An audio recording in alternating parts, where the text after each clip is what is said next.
getaway, getaway now. Getaway, getaway, getaway now. Take a plane, take a train, take a car, just getaway, getaway, getaway now. No need to be far, just getaway, getaway, getaway now. The world is small, many ports to call, just getaway, getaway, getaway now. Hi, and welcome to Getaway Girl. I'm Regina Ayars, and I am the Getaway Girl. Although I'm certainly not a girl anymore, when I travel I do take on a different persona. Lighter, freer, more willing to be spontaneous and able to just go with the flow. I plan, but when the plan has to change, I can do it with less heartburn and a sense that it will all work out. So during the next 30 minutes, come with me and see how traveling can open up new vistas for you. This Getaway Girl episode is a two-part episode. Let's review the beginning of part one of the Yucatan Peninsula. Now, there are three major sections of Mexico: Baja California, Central Mexico, and the Yucatan Peninsula. The Yucatan Peninsula was settled by the Mayan people who built a sophisticated civilization over 2,000 years ago. The Mayans are the indigenous people, not only of the Yucatan, but Central America. This area includes the entire Yucatan Peninsula and all the territory now incorporated into modern countries of Guatemala and Belize, as well as the western portions of Honduras and El Salvador. One of the most advanced indigenous cultures of ancient Americas, the Mayans migrated into the Yucatan Peninsula around 2500 BC. Their early history of the Mayan civilization was really gone into detail in part one. So if you're interested in that early history, watch part one of this episode. So let's start part two, which is going to focus on the ruins of several cities built by the Mayans in the Yucatan Peninsula. One of the most spectacular is Chichén Itzá, a city of 50,000 at the time. I visited Chichén Itzá in the 80s. What I most remember, and this still makes me laugh, is that it was a group of us, or it was four of us, and we ran out of gas on our way to Chichén Itzá. And we were in a small 60s VW Bug with no air conditioning, and it was hot as hell outside, and with another couple that we had just met. And we were on a 2-lane road with walls of dense vegetation on both sides. You'll see some of that later on. Well, you can see it in this particular picture. Very dense vegetation. And I kept telling the guy that I was with, who was driving, that the gas gauge said that we were on empty. No problem, he said. We'll be just fine. Well, finally, we roll into a little cantina running on fumes. Kelly, the guy that I was with, bartered some beers for gas, which he had to siphon out of a truck tank. And those were the days when I would take off into a jungle in a foreign country with strangers, with a guy that I knew lived on the edge. Now, the other city is Uxmal, and it's spelled Uxmal, but I believe the pronunciation is Uxmal. I actually went on Google and listened to it. Now, the name seems to derive from Uxmal, meaning 3 times built, which scholars have determined means that it was built or rebuilt at least 3 times. The city of Uxmal was much smaller than Chichén Itzá, with about 15,000 people at the time. Most construction took place between 850 and 925 AD. The population started to disperse around 1000 AD. So Uxmal is about 62 kilometers south of Mérida, where I was staying with a friend, Tita, who you met in part one. I took a tour without Tita, riding a bus with, 5 or 6 other tourists. Also, a baby was on this tour. So Uxmal is now a UNESCO World Heritage Site, and it also has a small museum. Now here's our tour guide. You will hear a lot from him along the way. Sometimes he's hard to understand due to his Spanish accent. But I'll tell you, his English is 100% better than my Spanish. Before we start the tour, this was interesting to me. There was a sign that says no drone zone.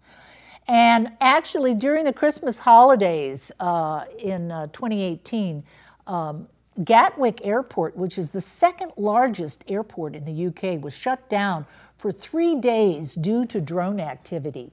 And I guess, they never did find out or find the people that were causing but delays all over the place. So drones can be a problem, certainly at airports. And they're not only in Europe, but they're also in Mexico, apparently. Now, the Pyramid of the Magician has 5 levels, and it's a stepped pyramid structure. So let's hear from our guide about the most famous structure at Uxmal. Magician Pyramid. Have the name the Magician Pyramid? For one legend we have in this area, we have the one legend talking about the one dwarf. You suppose this dwarf building in one night the pyramid. When you see this size, you can see it's impossible. One dwarf with many workers building in one night the pyramid. It's only part of the legend. The legend to the dwarf, the Uxmal, building in one night this pyramid. This is the only pyramid having 4 substructures, one in the top, the other one. And we can see the right side, we can see 1, 2, 3, 4. This pyramid made the restoration, this pyramid, 58 years ago. 58 years ago, made the first restoration. All the stones you can see in the wall, is covered in the floor for the archaeologists, and put in the real position. You can see the wall in good condition. Part of the steps is covered broken. The archaeologists made the restoration. You can see the good conditions now. And maybe one excavation in the middle. In the middle of the steps, you can see one hole. It's one excavation made the archaeologists there. Inside this excavation, you can see one chamber before the Mayan arch or the colored arch. It's one chamber, the early period, We go to temple by temple. The Maya people building in Uxmal. The temples building the quadrangles. For protection for the people who make the ceremonies inside these quadrangles, and protection for the buildings also. We came down here. I got a cloud for you. Listen. This is the singer of the birds. Okay, follow me.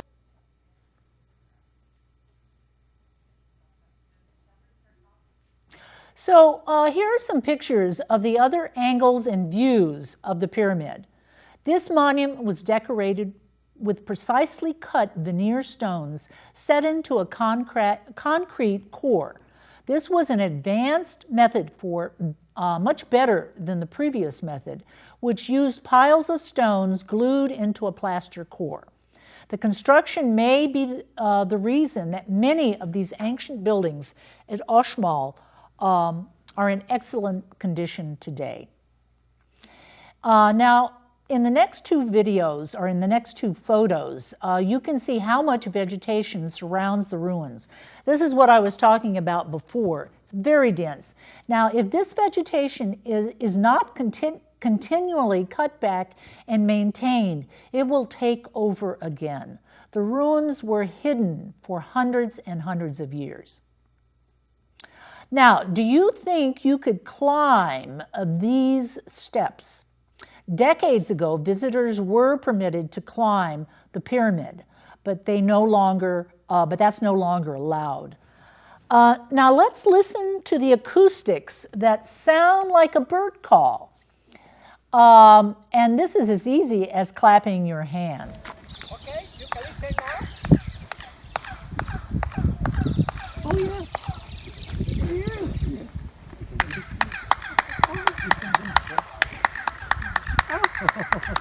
That's incredible.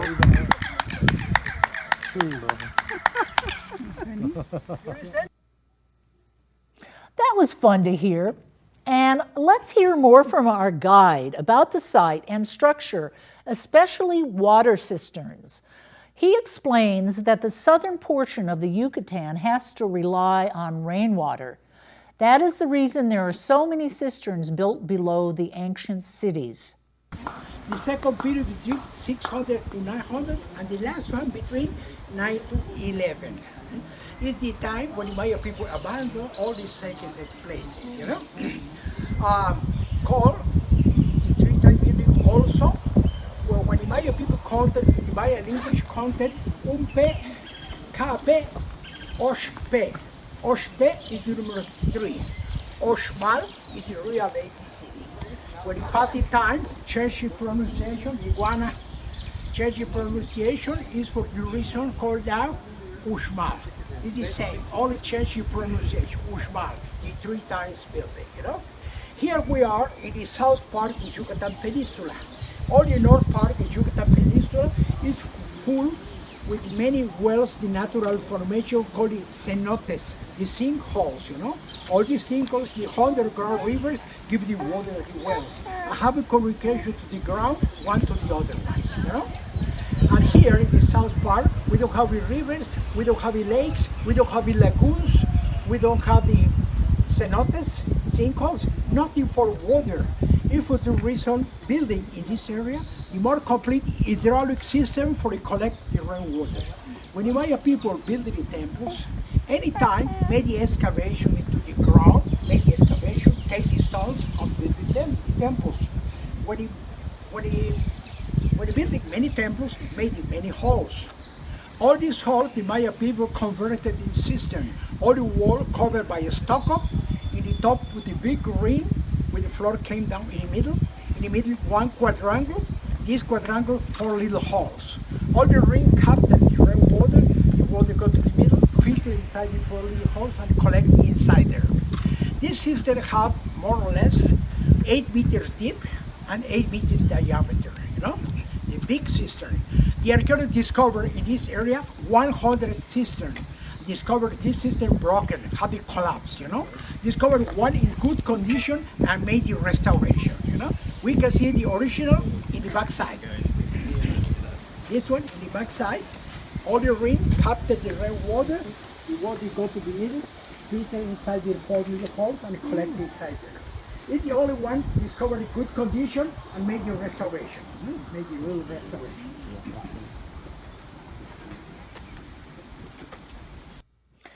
Let's take a break from the history of the ruins and watch some huge iguanas that were really the only creatures I saw crawling amongst the rocks. They are really camouflaged. I scared myself by almost putting my hand on one. They can sit so still, but when they move, they move. Here's a couple of short videos of our scaly friends.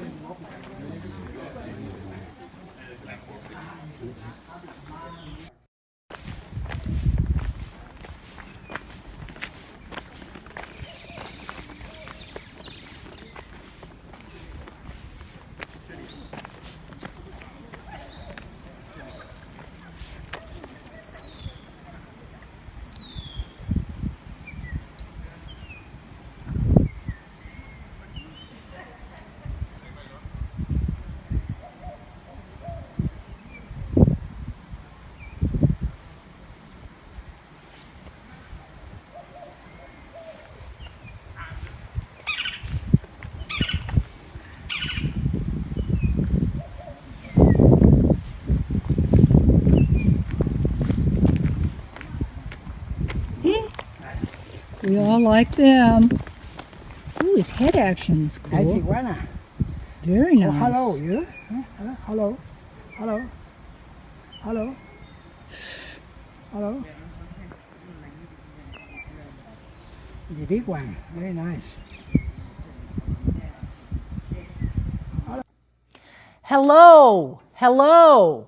People are weird, but you know, I know that I talk to animals, both wild and domestic.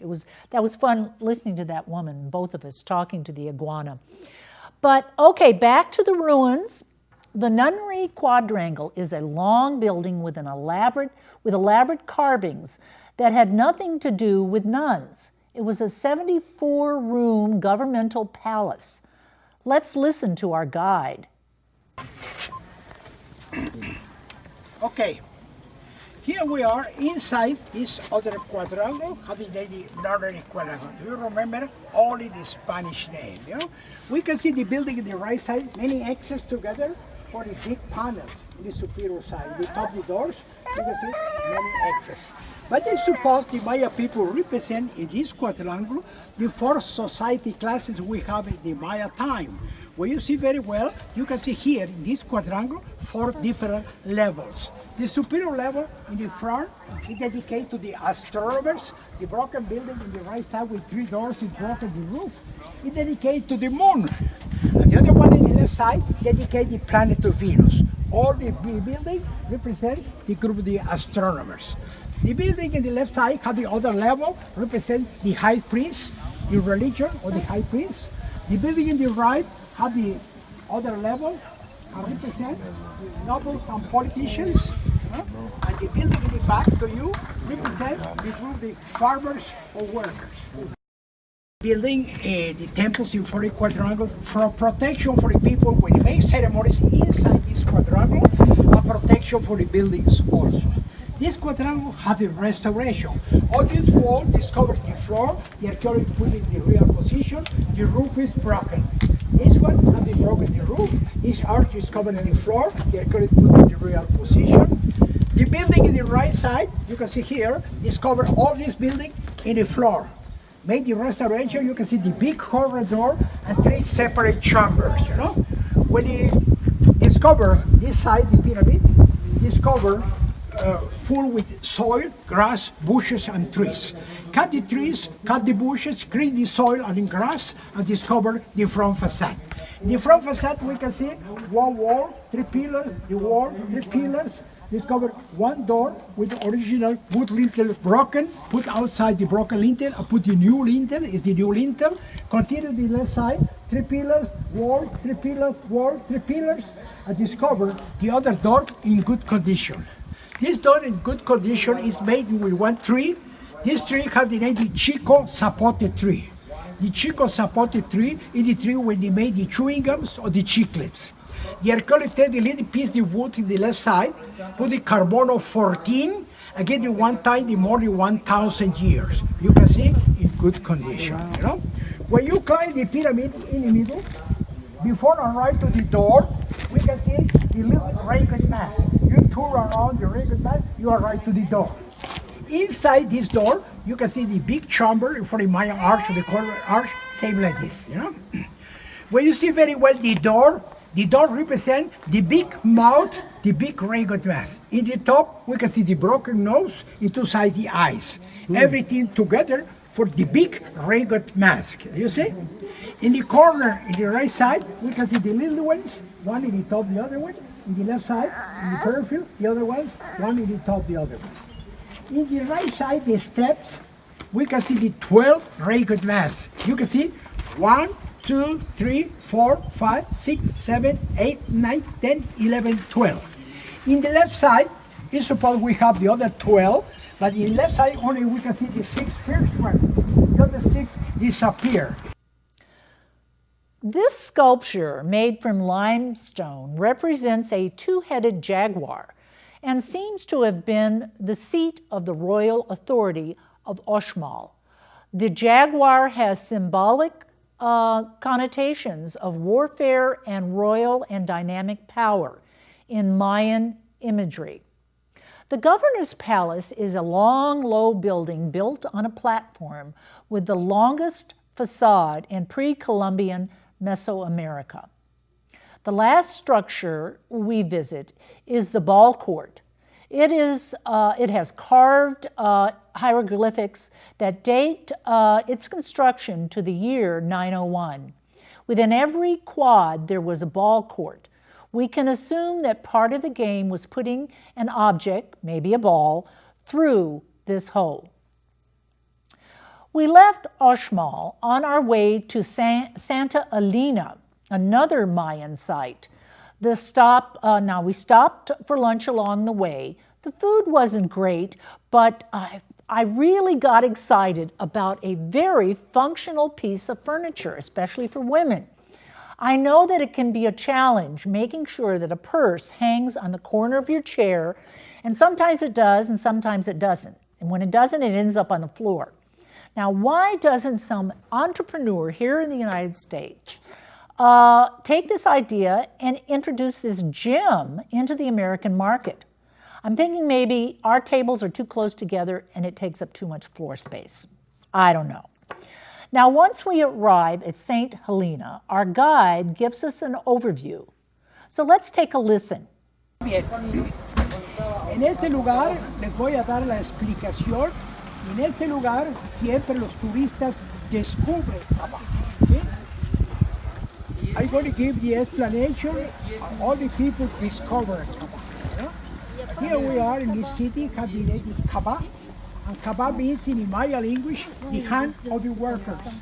The hand of the workers. When the archaeologists came here, all these stones you see there is more higher the hill and go together with the stones in the top. Past in the front, this building, go together with the other hill stones.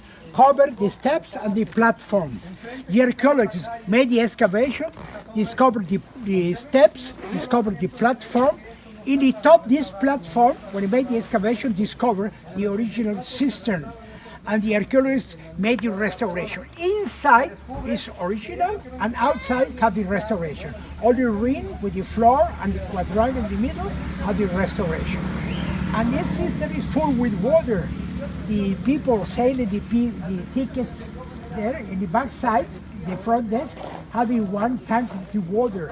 When you finish the water there, go for water in the cistern, you know. In the left side, the cistern, we can see the little platform.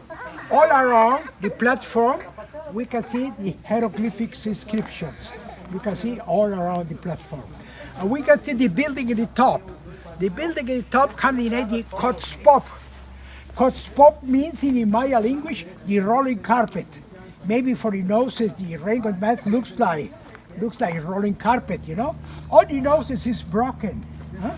You don't see the noses here. But in the right side, you can see one rainbow mat with the nose in good condition, looks like Trump the elephant. You know? Looks like Trump the elephant. You can see in good condition. And all this building have the rainbow mats to the base, to the top. In the top, in the middle, you can see the rainbow mats there. In the right side, have the collapse. When you have the collapse, the archaeologists select very well all the stones and put in the floor the first platform and the floor the second platform for the next restoration. You know, when you finish, you see this building, you take a picture, you tour around this building. In the back side, this building, in the back side, have the one restoration made 18 years ago. 18 years ago came in one group, the Spanish archaeologists, together with the Mexican archaeologists, and made the restoration over there. Have the one hill the stones, move the stones and put it in the wall. When you move the stones and put it in the wall, discover two human figures and put it in the wall. You can see the wall, two human figures, and the archaeologists call the two kings of the Kaaba. Have the hands in the front in this position. One don't have a head, the other is complete. You can see very well. Condition. When you finish, you see the back side of this building, you pass in the front, this one, you go to the right side, you can see one quadrangle there. This quadrangle is the same to Uxmal, made for the protection for the people when you make the ceremonies inside this quadrangle, and protection for the buildings also. This quadrangle is in the top, the artificial terrace, you know, the platform, you know. The level to the left is this one, and here over there made the steps and made the artificial platform. And this artificial platform building 4 cisterns. And the archaeologists mark in the floor with a little circle. Now the next day, Tita takes a tour with me, and we head north from Merida to Progreso on the coast. We are here to see the flamingos, although we were told that given this time of year, we might not be able to see them. They were hard to see. You can see them out in the distance, but they are out there. And we came here just to see these flamingos, and this is the only picture that I got of them. And so we walked out farther from the coastline onto the wetlands to get a better look. And that's me in the green pants that you just saw. And there is vegetation growing out there in the mud. And it looks solid, but step in the wrong place and you sink. A few lost their shoes. This was Tita without one shoe. Next, we're taken to a network of salt ponds. Our guide explains why salt was so valuable and traded by the Mayans. Let's listen. On the pre-Hispanic age, the Mayan people were the first to discover how to get salt, natural salt.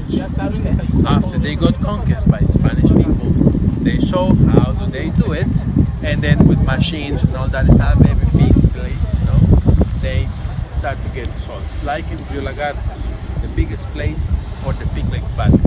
But the original idea and the only one is this place. This is a shampoo. When the Mayan got salt, because there doesn't exist paper, coins. So the salt, the vegetables, animals, so that's the way that they do commercial. It's big money. A little bit more over there, like 4 kilometers, you have the archaeological zone, Chicambo. Chicambo is when you have a block of ice, sometimes you throw a bit of salt to keep it cold. In this case, as the water is warm, it keeps warm. But when it rains, as it's a different kind of water, it cannot be mixed, so it just gets separated. The salt water inside, in the deep, very warm, and the water rains. Fresh water. The fresh water, it's on the top, exactly. And you get Salty. Now, of course, we were taken to a local stand where we could buy some salt. And I bought this, I think, for $1. I think this will last me for a lifetime. And now, on our way back to Merida, we stopped and took a boat ride to an island which offers swimming in salt pools. There was an unusual greeting party. Are we in the wrong group? I think we're in the wrong group again. Well, he told us to get in here. I don't have our tickets. Do you have our tickets? No? Didn't he take the pink thing?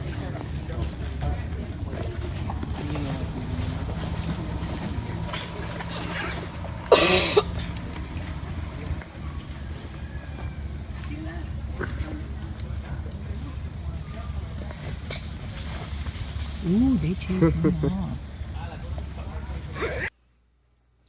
Just like back home, raccoons begging for food. At home, they live in the wastewater drains and peek out occasionally. Here, they have their own island. And Tina and I sound like two typical tourists. We were in the wrong place and without our tickets. Walking on the path back to the salt ponds, we see a turtle. Let's take a look. In your backyard? Nice. Oh. How far down you want to go. Yeah, I guess, eh?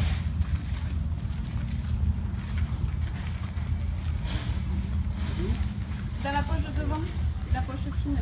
T'as pas vu? Also on the path, we see a huge termite nest in a tree. Now finally we get back to the saltwater ponds and I decide to take a dip. Now it's time. I'm gonna waste all my video on you guys. But as we bid our farewell to the same welcoming party, now giving us a send-off. I'm gonna waste all my video on you guys. Say something for the flamingos. Oh man. I love them. You look.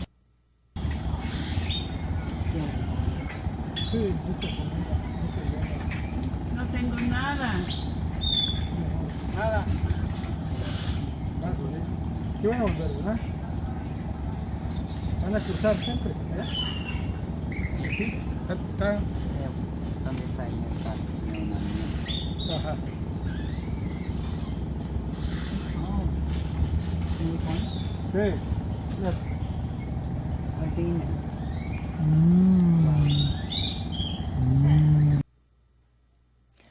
Well, that's all the time we have for Getaway Girl and part 2 of the Yucatan, the ruins. I hope you were able to watch both part 1 and 2, and hopefully you learned more about why traveling takes you outside of yourself and into other places that can open you to new people, new experiences, and new inspiration. I want to thank my outstanding crew, my director, Denise Ross, John Letts, David Nenow, JC, Norman, Alexis, and Araldi. I also want to thank Rogue Valley Community TV and SOU for providing the Digital Media Center for the recording and live broadcasting of public access shows created by members of our community for members of our community. To access archive public access programming, click on the link at the top of the web page. Type in Getaway Girl and watch all episodes. I'm also the producer of another Rogue Valley TV show, Girl Talk. Along with my co-host, Carol Voisin, we interview and showcase women of the Rogue Valley who are making a difference in our communities. Check it out on Channel 115 for Ashland HomeNet and 182 for Charter on Thursdays at 6:30 p.m. or Saturdays at 3, or live stream on archive.org. That's all the time we have for Getaway Girl. Thanks for watching. Bye.